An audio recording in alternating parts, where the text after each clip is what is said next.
top 10 books of 2023. They are not in order of preference, just in order of, let's say, train of association. The book I want to start with is a history book. It's called The Shamama Case. And it came out from Princeton, and it is an unlikely book to start people meditating on the complexity of Jewish identity, but there it is. So Nissim Shamama was a Tunisian tax collector in the 1800s who wrote a will in Livorno, Italy, after Tunisia had stopped being an Ottoman colony and become a French protectorate. And he wrote a will, and the question was, under whose law was the will going to be adjudicated? And it mattered a lot to his various family members, depending whether it would be Tunisian, Ottoman, Sharia law, or Jewish law, or French law, or Italian law. And our reviewer, Robert Siegel, who is brilliant in every way, draws out of this a wonderful meditation that works for today about the layers of Jewish identity and the wandering Jews of history.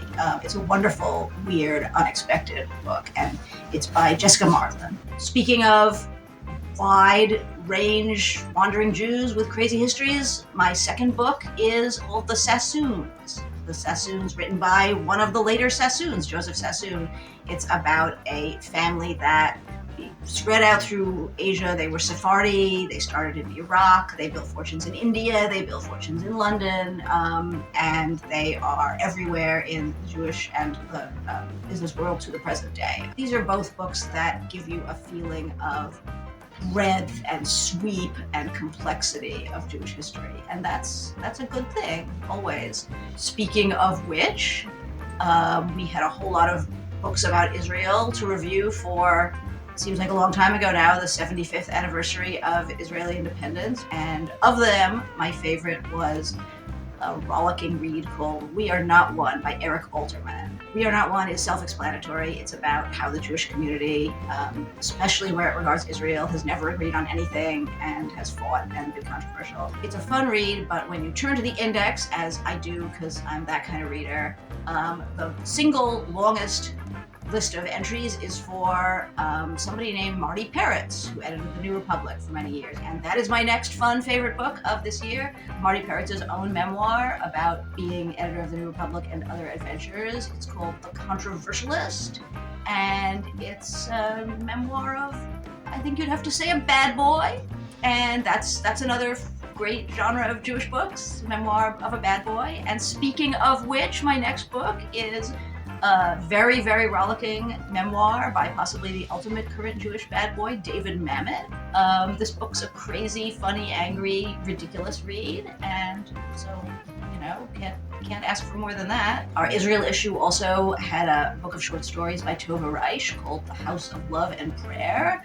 When I read this book in Galley, it just made me gasp sometimes. These stories are cutting, they're fascinating, they're nasty. I don't know, I kind of have a weak spot for nasty books this year. Some of the best novels of this year I haven't gotten a chance to write about yet, but I'm dying to. My absolute favorite novel this year with some Jewish content was Yael Goldstein Love's novel The Possibilities. It's about early motherhood and alternate universes, and it's one of a bunch of books that I have come across that, Jewish mothers, right? What could be more familiar? But in couple of recent novelists, maybe a whole generation of young novelists, who knows, are looking at motherhood, Jewish motherhood, particularly early motherhood, as something that is so mind-blowing and so intense that it breaks the bounds of realist fiction. This is why Yael Goldstein Love's protagonist, every time she gets so worried about her baby who almost died at birth, that every so often she gets sucked into an alternate universe where he didn't make it, and she's constantly skipping among these universes. And that seemed very realistic for early motherhood. There's another book that came out earlier in the year, Julia Langbein's American Mermaid.